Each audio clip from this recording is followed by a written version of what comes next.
The place, London.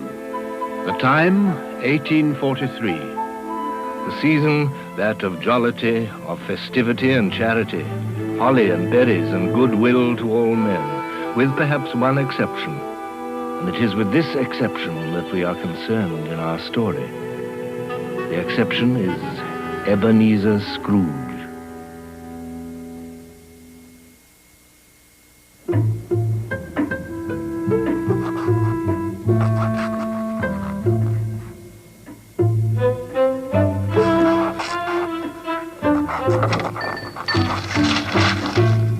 A Merry Christmas, Uncle. God save you.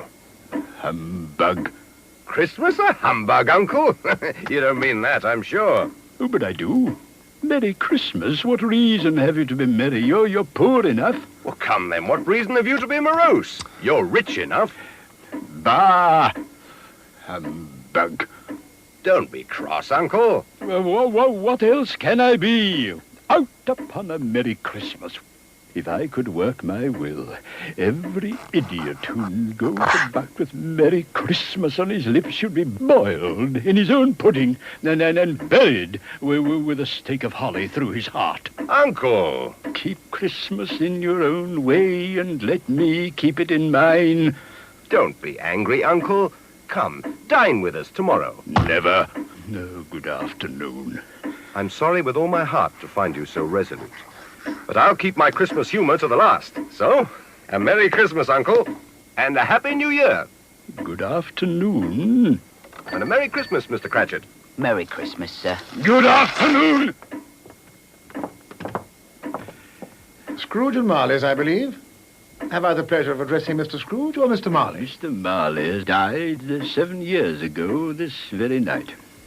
At this festive season of the year, Mr. Scrooge, a few of us are endeavouring to raise a fund to buy the poor some meat and drink and means of warmth. But are there no prisons? Plenty of prisons. And the treadmill and the poor law, the union workhouses, they in full vigour then? Both very busy, sir. Oh, I was afraid from what you said at first that something had occurred to stop them in their useful course. I don't make merry myself at Christmas, and I can't afford to make idle people merry. Yes, I know. You'll tell me that many can't go there, and many would rather die. Well, we'd better do that than decrease the surplus population. Good afternoon, gentlemen. Good afternoon. You'll want all day tomorrow, I suppose, hmm? If quite convenient, sir. It's not convenient, and it's not fair. If I was to stop you 1/2 crown for it, you'd think yourself ill-used, I'll be bound, hmm? And yet you don't think me ill-used when I pay a day's wages for no work. It's only once a year, sir. Well, that's a poor excuse for picking a man's pocket every 25th of December. You'll be here all the earlier the next morning. Even the blind man's dog knew old Scrooge and avoided him. Scrooge kept all humanity at a distance and liked it that way.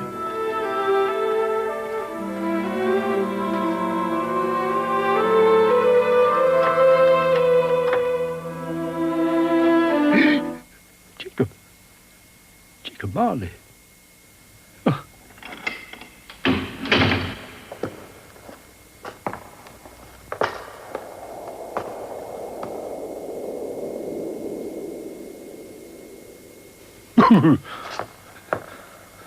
Humbug. humbug.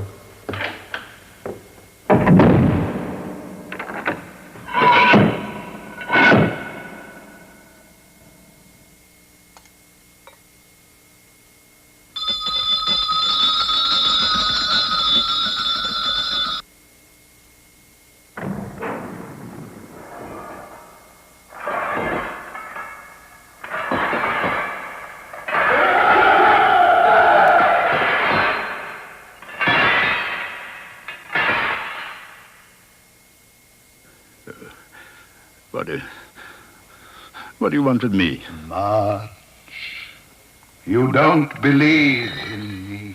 I don't. Because you may be an undigested bit of beef, a fragment of an underdone potato. There's more of gravy than of grave about you. I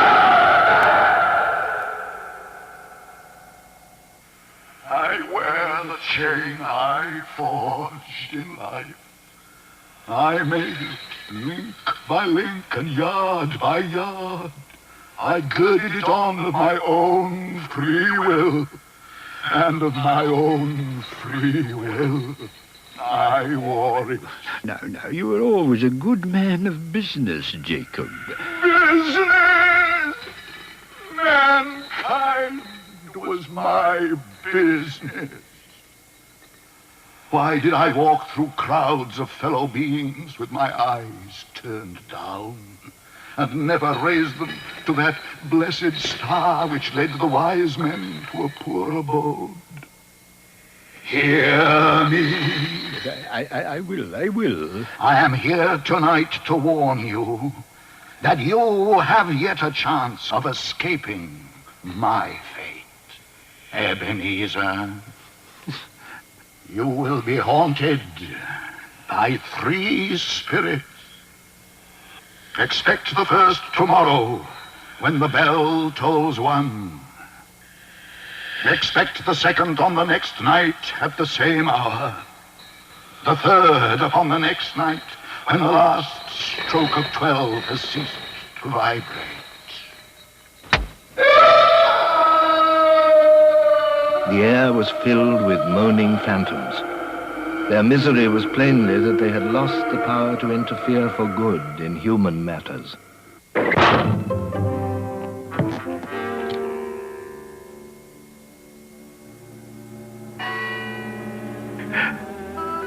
Scrooge awoke to the chimes of a neighboring clock.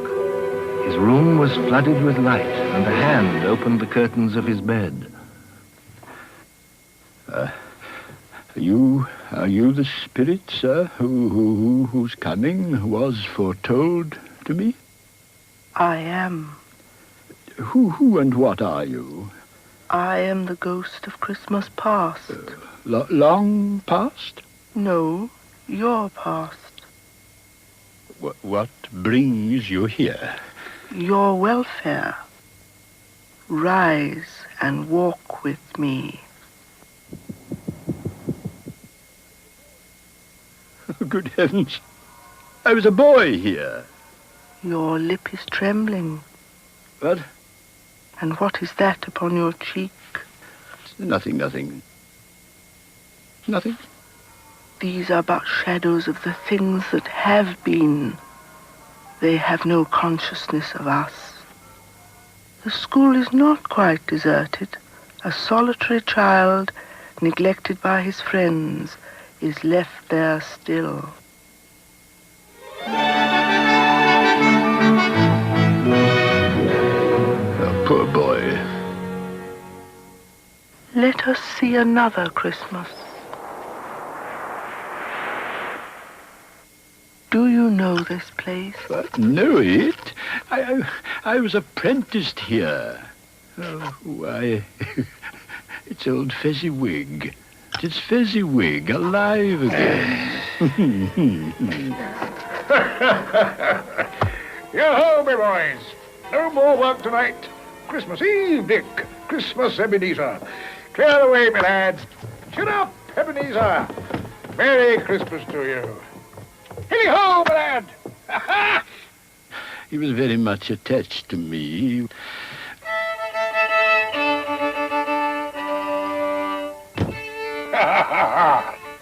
Welcome!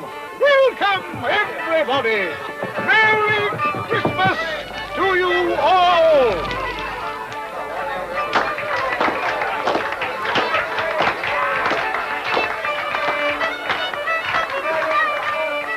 Small matter to make these silly folks so full of gratitude. Small? Why is it not? He has spent but a few pounds of your mortal money, 3 or 4 perhaps. But it isn't that, Spirit. He had the power. He had the power to render us happy or unhappy, to make our service light or burdensome, of pleasure or of toil. My time grows short. Quick. You are changed. You fear the world too much. There is nothing as hard as poverty, so I pursue wealth. I have seen your nobler aspirations fall off one by one until the master passion, gain, engrosses you. Our contract is an old one. I can release you. Have I ever sought release? In words? No, never. In what, then? In a changed nature, in an altered spirit. May you be happy in the life you have chosen. Oh, Spirit, why would you delight to torture me? I told you these were shadows of the things that have been, that they are what they are. Do not blame me. Take me back. Haunt me no longer.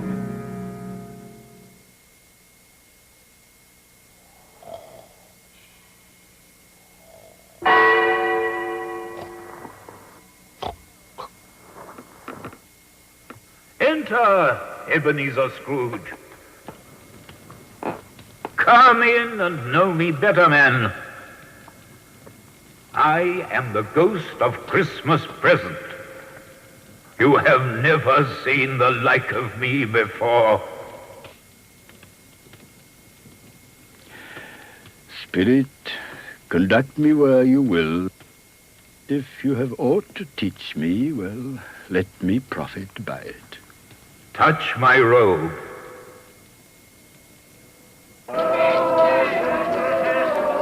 As they walked, the Spirit shed from his torch a few drops of good cheer on the passers-by. They stopped to bless the humble dwelling of the Cratchit family. And how did little Tim behave? As good as gold.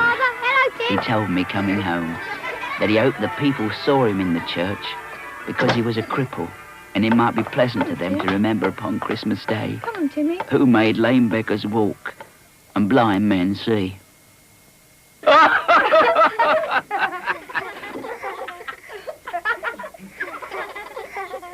little boy is lost in the snow. The little boy's lost in the snow. Are then. A Merry Christmas to us all, my dears. God bless us.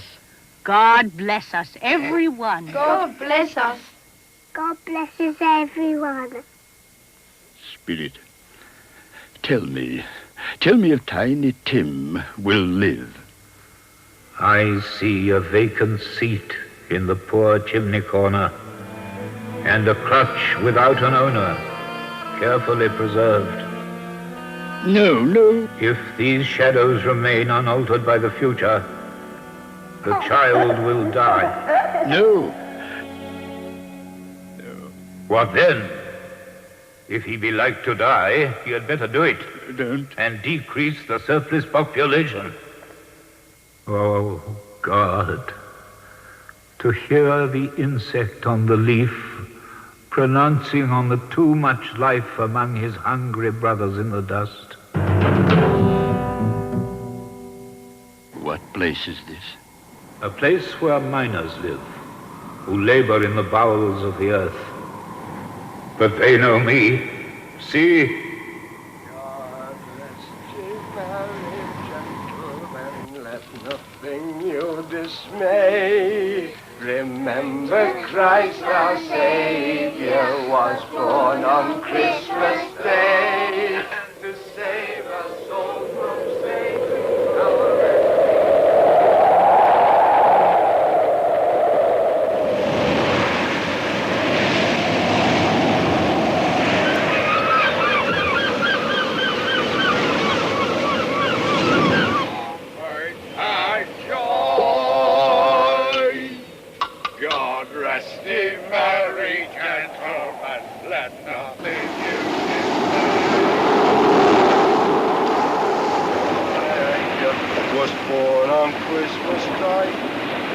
save us all from Satan's path when we have gone astray.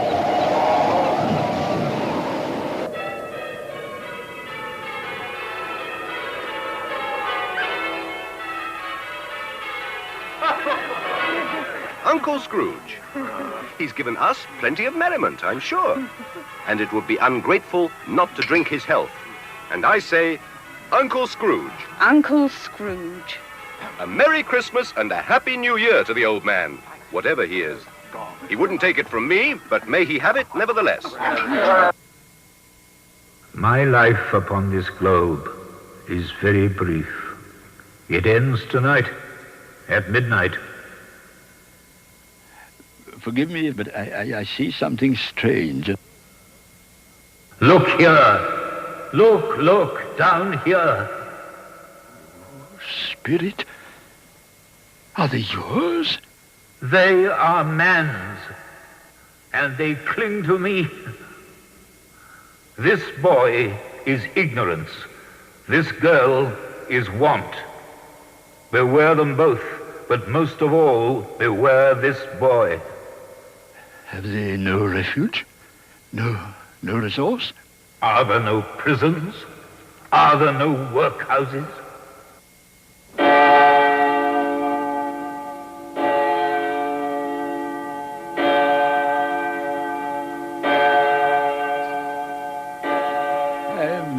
Presence of the ghost of Christmas yet to come.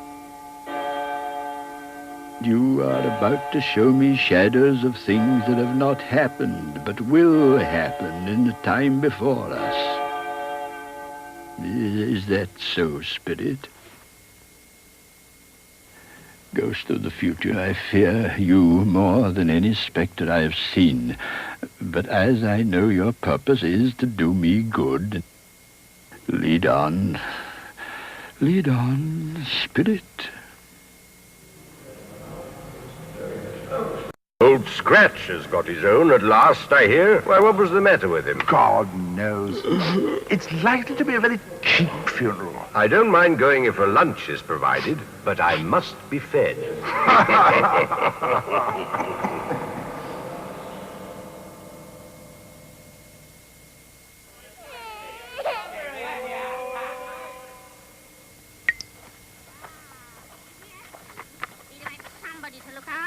When he was struck with death.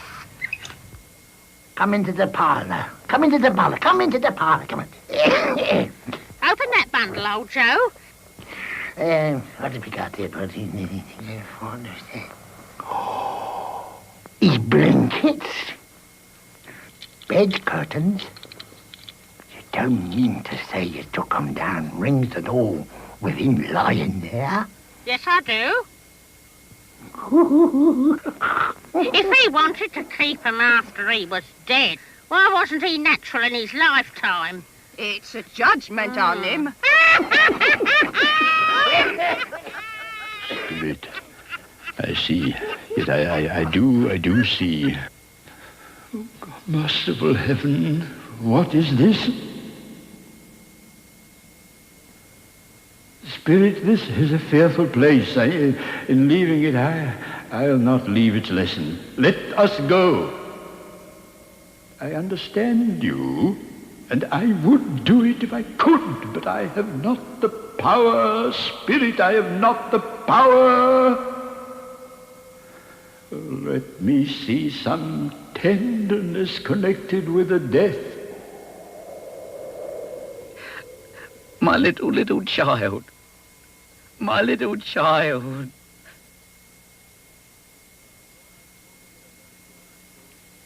Before I draw nearer to that stone to which you point, answer me one question.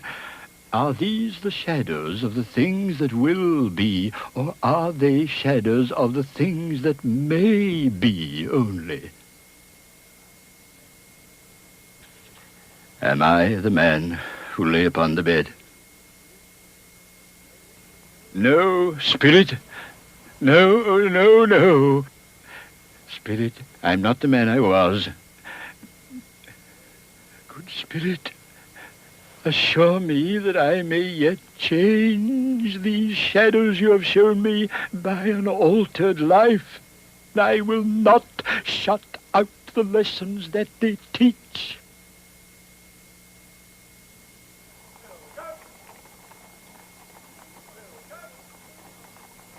They're not torn down. Look, rings and all. Yes, I will live in the past, the present, and the future. Oh, Jacob Marley, heaven and the Christmas time be praised for this. I just don't know what to do.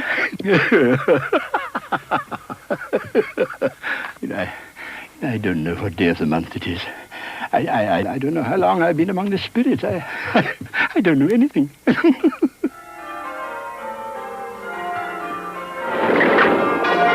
Hello, hello. What's today? Hey? An intelligent boy. Oh, a remarkable boy. What's today, my fine young fellow? Today? Christmas Day. It's Christmas Day. It's Christmas Day. And I haven't missed it. The spirits have done it all in one night. Well, they can do anything they like. Of course they can.